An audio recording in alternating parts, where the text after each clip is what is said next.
Hey you folks, Cool18 here, and welcome to another episode of Let's Play EU4, The Art of Sweden.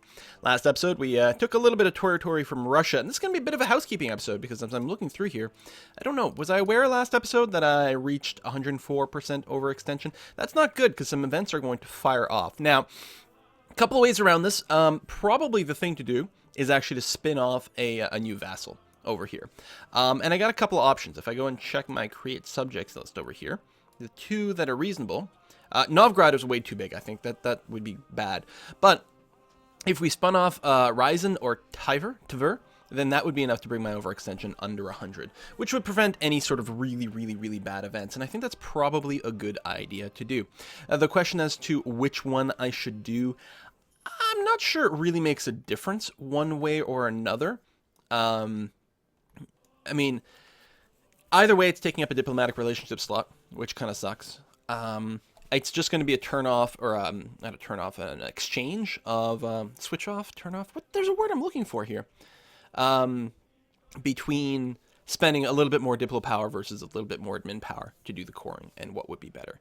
Well, I'm not sure that it really makes a difference. So anyway, what I think I'm going to do, though, even though it's going to be a little bit awkward border-wise, although God knows we already have enough awkward borders, I think I'm just going to spin off Tver, or Tver, although now I'm thinking I shouldn't do it because I can't pronounce that word. But what it means is it leaves me adjacent to the Golden Horde. Whereas if I spun off Ryzen, then I would lose these two provinces over here. I would no longer be adjacent to the Golden Horde, and I think that would change some of my war options. So we'll do Tver. Before I do that, though, I'm going to make sure that I cancel my coring of that. It's 176 admin power. So we're going to cancel that, get it back, and then we'll go ahead and create a subject out of them. Right there. Oh, and instantly we get a holy war against the Golden Horde. That's kind of weird timing. I don't know how it would work that way. Anyway, now we're only 72% overextended, which is going to make things a lot better. So let's go ahead and unpause. Now, the other thing we're going to do is take a look at trade. Oh, yeah, the Christmas music is playing. That's great. Actually, before I do then, let's take a look at our subjects. Friesland is at huge relationship boost. I think we're going to go ahead and try to annex, assuming we have positive. We have negative diplomatic reputation, but as long as it doesn't reach number 1, a full -1 rather, we can still annex at a full rate. It will piss off some of the other people over here, but deal with it. There's always a possibility if we had gone and vassalized someone who was an elector, we could lead to some fun, but they're not, so we're not going to worry about it. But that might be a move later on. We might go ahead and just try to see if we can't vassalize a bunch of HRE electors and get ourselves elected leader of the HRE. That would be interesting. It's definitely a possibility. Anyway, we're going to try to soak that in just to try to reduce some of our relationships here. Leading vassal, leaving vassal. I don't think... Can we get married to these guys? I mean, there's not much point in getting married to Friesland because it's not going to last. No, they're... What are they? Administrative Republic. Aha. And we should be able to do these guys, though. We just released them. They're a duchy. There we are. Hooray! And other than that, I think we're okay on our relations. Military access, royal marriage alliance. We don't really need the explicit military access, but I guess we'll leave it there. Leading vassals, we're going to eat them. Good. All right. Gives us a bit of a presence in the air tree. Might mix a few things up. We'll see what the... these are all level 1 dudes. I don't think we need the conversion guy. Or do we? I think I'm going to go for the increased national tax rate. I think that's going to be fine. I don't know what's going to happen once we eat this, if Austria is going to start getting mad. But the thing to remember is we are still allied with France, which is an unbelievable boost in our direction. What's our current improved relations? Let's go ahead and make sure to cap that out. Leave it at plus 100. Austria is once again being elected. We are not that improved, but we don't have another diplomat, so we'll just wait. Other than that, we have no manpower, so we should probably wait for that to go. I'll go ahead and get the next level of diplomatic tech. I think that's going to be fine. We actually have a pretty big discount on it there. Oh, and I was going to take a look at trade. So some people were thinking maybe there's not much point in me having a ship in the Baltic Sea anymore. Have I moved my capital? I have not. Did I move my trade capital? I don't think I did. I think we are auto-collecting trade here. And here we are trying to collect trade. But we're getting a... No, I'm wrong. 70% overextension. Oh, we don't have a merchant, so we are collecting over here. Automagically. No, we're trying... God damn it. So I think it's time to move our capital. And we're going to do that. We're going to move our capital to right over here. A little bit nutty, perhaps. We'll see how it goes. Boop. So now we'll auto-collect trade from this node. Yes. No. Yes. Maybe. Did it not move my actual center of trade? Made trading post and capital. I don't think it's updated. Because we're clearly not pushing trade upstream. Let's wait for the end of the month. There we go. We're collecting 5.71. It's auto-moving there. So I'm going to take my fleet where I really have to compete, and we're going to move it into the Lubeck trade node C zone. I mean, we're still being overextended, so that is definitely hurting us. Most of the trade is automatically being pulled to Lubeck, so we don't have to compete here. Whether we need a merchant here or not, I don't know. But anyway, we'll go ahead and do that. So Sweden, we actually have the highest trade power, which is great. Despite the fact... Oh, we're collecting 23 gold here now? Hello! Alright, that's pretty strong. I didn't actually check the before and after numbers, but that's got to be pretty helpful. What's our current stats, our economy? We've got our army at full maintenance, and we're making 30 bucks. We'll go ahead and drop the army maintenance down a little. Speaking of army, where are our armies? We've got some people sitting idle over here. We're going to go move you to the coast. We do need to rebuild our army. We're nowhere near our force limit, of course. We're like 20 out of 60, which is not good. What's our coalition map looking like right now if we take a look? Russia would want to go back in. England would want to go back in, but that's all. And what's our actual truce timer looking like over here? We've got 3 years before we can go and basically finish off England. Quite a few troops over here. So, you know, there'll be a pretty important battle. But when we rebuild our armies...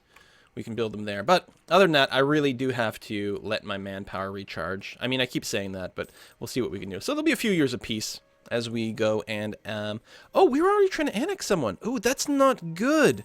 I missed that fact because our annexation progress in Friesland is going to stop completely.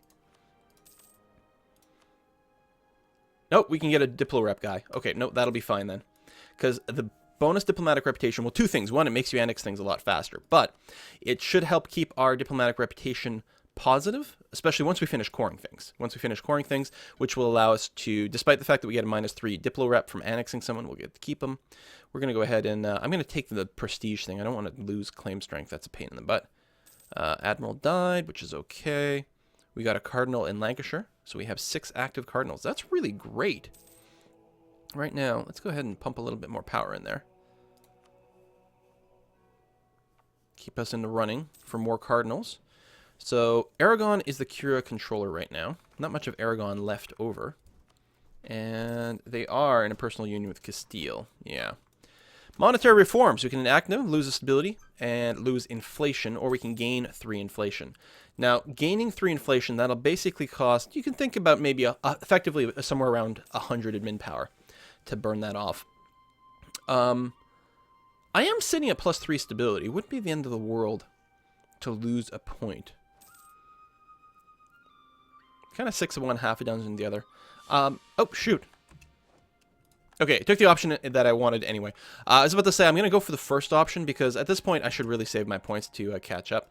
We are ahead of time administratively, but we're still spending. We spent a bunch of points coring, and I think we're not going to hit 999 too early. So, and staying ahead in administrative tech is quite nice because then you get a huge boost to your production. And we're actually getting, despite the fact that we got pretty good trade nodes going on here, we're getting most of our money from production. Disorder, just lose a point. Less Grand Army. Okay, now losing 2 steps of stability is kind of sucky.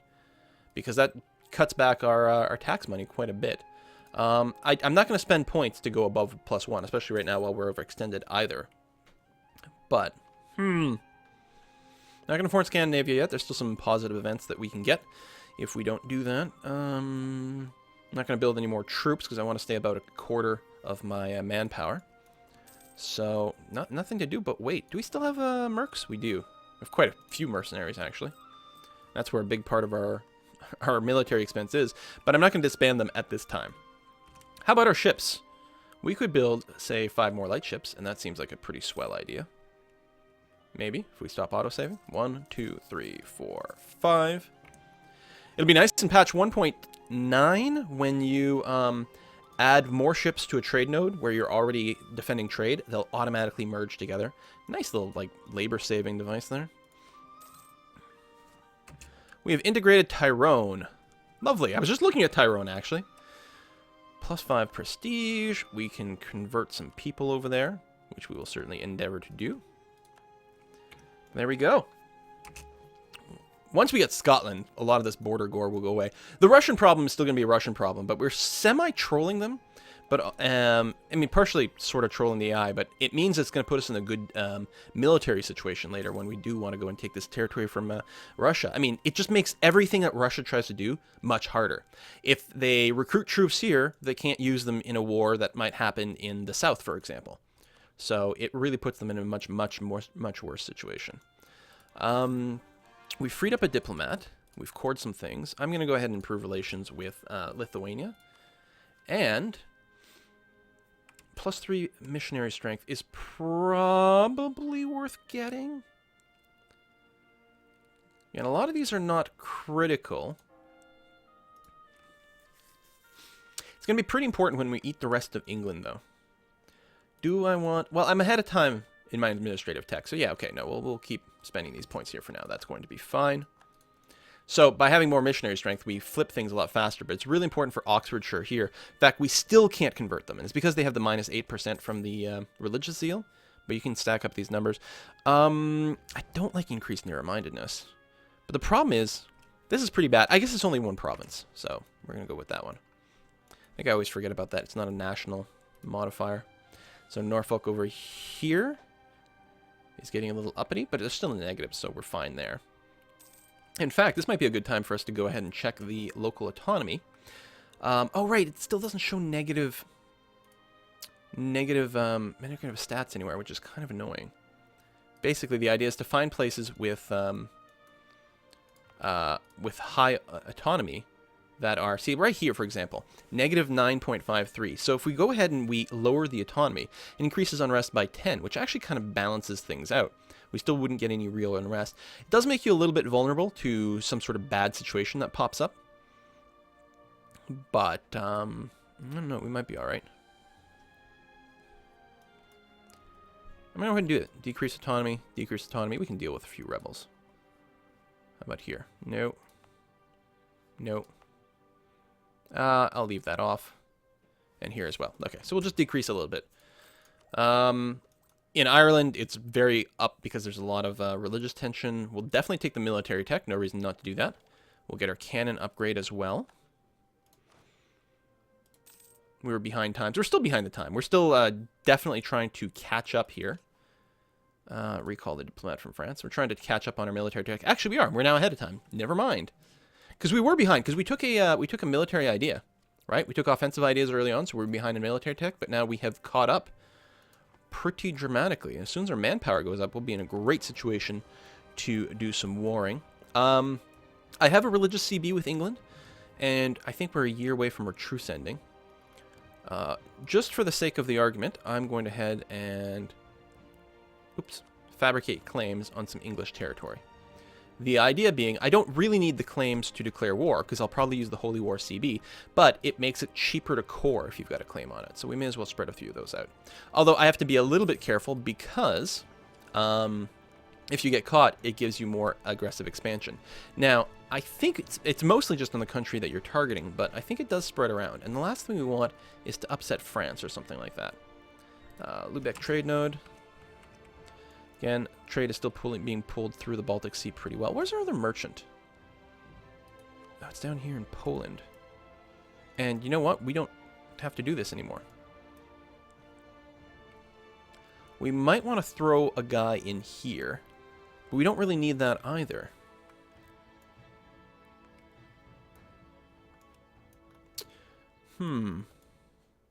Anything we want to do up here? That's a pretty poor node. That's relatively okay.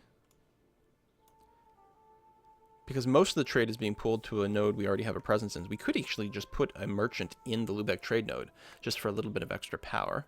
Most of it's flowing there. Oh, here might be a good one. If we put it in Saxony and pull trade north. I mean, I don't know how much of a difference our trader is going to make. But let's try it. So let's move out of Krakow. So right now we're getting 9. And we'll let the month tick. That's an extra couple of gold. And no, we don't have that much power, but we have a fair bit. And it will grow. In fact, because we're very far away from any situation where we might get a complete dominance over here, it's probably worth building a few trade buildings over here.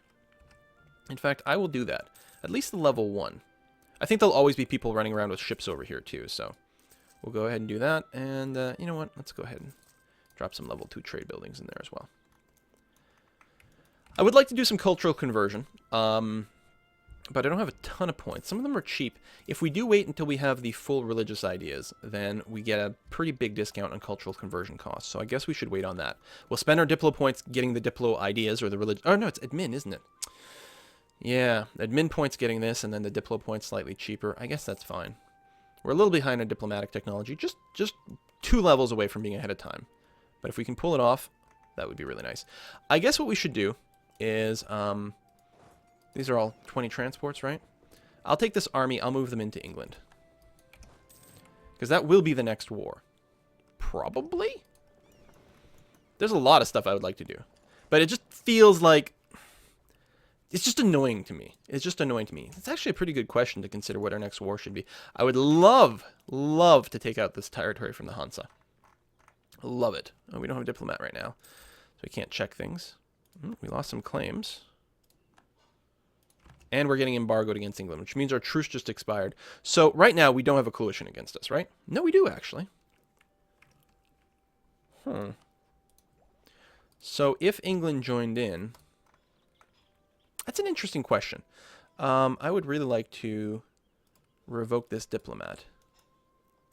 But England is allied with who? Just Bohemia. And the Hansa is allied with Hungary and Poland. Because here's the thing. If I allow England to join in the coalition against me, then I'll be targeted by the Hansa and Utrecht. That'll be it. That'll be the war. It'll be England, Bohemia, because England is allied with Bohemia. And then Utrecht and the Hansa. Now, what's the war score of these places? The Hansa, do you only have 1 province? No, you have 2. Yeah, so... Because if I declare on England, the Hansa is not going to be a co-belligerent, so all their stuff's going to take twice as much. If they only had 1 province, the war score cost over here, so they would cost me 80 war score to full annex would be fine. But by combining these two, so we're going to be sitting at 71, so doubled to 140. So I won't be able to just full eat them. I could take Bremen, but that would be all. On the other hand, if I declared war on the Hansa right now, well, I can't declare war on anyone for 10 days, so I may as well just go ahead and wait 10 days until I've got a diplomat available, and then I can consider what my next move would be. I'm only at half manpower.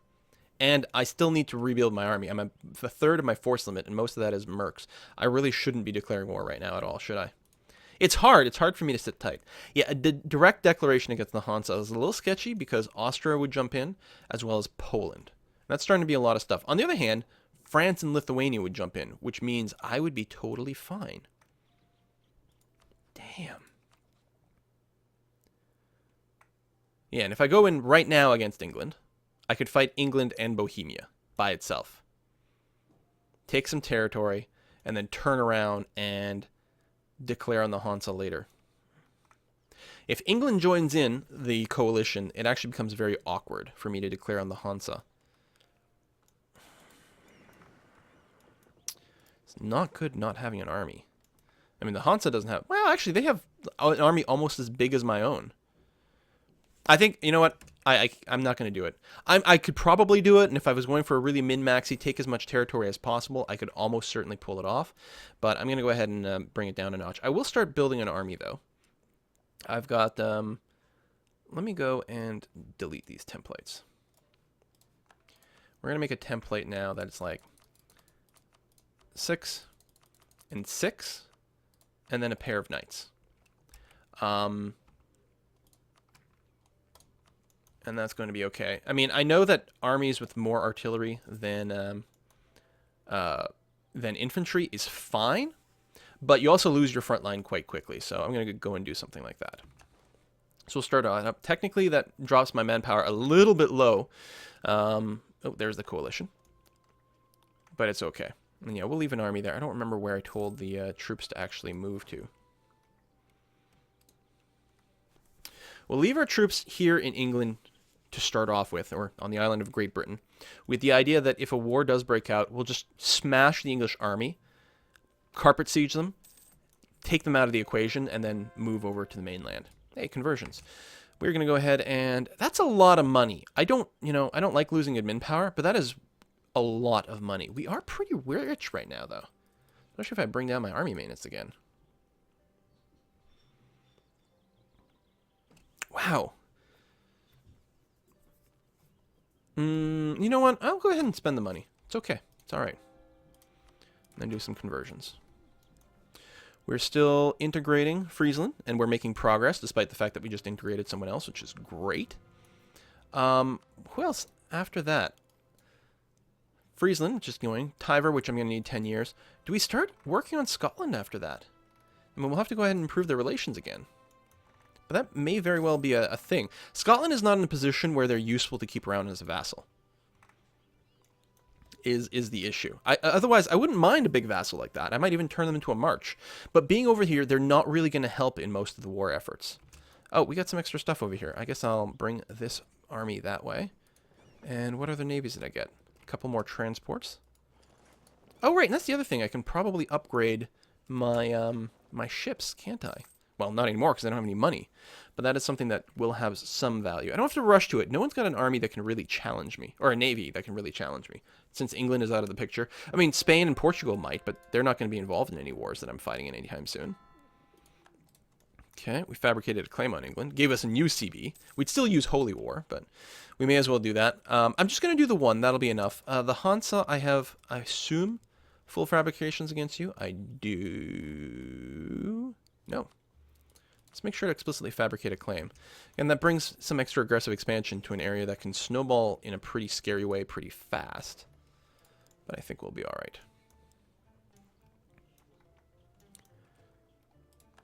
Okay, fleets are arriving. Oh, that's the new fleet, the new one ship. If I merge them together, we want them to be mothballed, actually. I didn't realize we weren't mothballing that fleet. Random single army over here. That's interesting. We'll move you to the capital. When we build the next wave of units, we'll go ahead and disband our mercs. But yeah, I think it makes sense for us to just kind of sit idle for a while. It's really hard. I always want to be warring all the time. It's a good thing I can actually speed things up. If this were a multiplayer game where we're stuck on speed 2, I would almost have certainly... There was no almost. I would have certainly gone to war, especially with allies like France and stuff around there. But and France has got quite a bit of a military. Still, this will be okay. So what I'll probably end up doing, because I would actually like to move into this territory, I think the war might actually be declared for the Hansa. So I can just eat the Hansa completely. And that means I'll only be able to take a little bit of territory from England, maybe. And since it's a coalition war, I actually won't be able to separate piece them out either. So, yeah, I don't know. How much do they hate me? Is there any chance they might leave the coalition? Why are you still in a coalition? We have no aggressive expansion with each other. If I actually just went and improved relations... do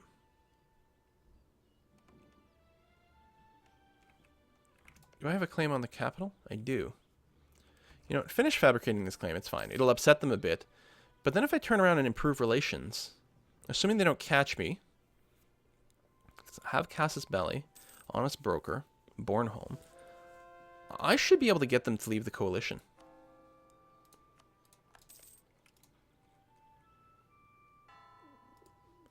And that becomes very interesting, because then what I can do is I can war against England, triggering the coalition, and have a completely separate war against the Hansa. Or the other way around. Actually, the way to do it would be to war against England first. That way we get a truce, and as along with, who is it? Oh, Utrecht.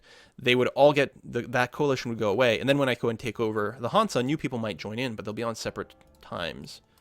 And it'll be a smaller coalition. improve relations. Let's go and suck up to the country I just put a claim on. And I'm actively planning to war against. I just want them to leave the coalition. They'll also become more inclined to leave the coalition as my military power increases relative to theirs. Especially considering it's not a very strong coalition against me. Yeah, we'll sit tight. I mean, we're not expanding right now, but really, we don't have a huge base of stuff. One thing I probably should be doing, now that I'm caught up in my military, let's make sure to get our armories all over. Yeah, I mean, individually they don't do much, but they do stack up over time. And, you know, with all the higher level buildings and everything, I mean, you're spending money for manpower.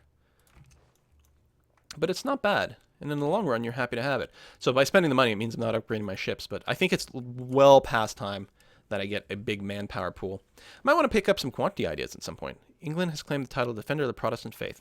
All right. That's fine. Everyone's busy. I guess we'll put a cut in here. I think, you know, it's fine. Again, we're taking it a little bit more low-key, as I expected with this episode. On the other hand, we do have some very distinct war plans relatively soon. Are you at war? You are. Small local war. But it's going to distract you and weaken you, which makes me happy. And if you lose some troops, maybe you'll leave the coalition. We're going to put a cut in here when we come back next time. Who knows? Probably some more manpower recovery, especially once we disband the mercenaries and then replace them with real troops. But we'll get there soon enough. See you next time, folks. Bye-bye.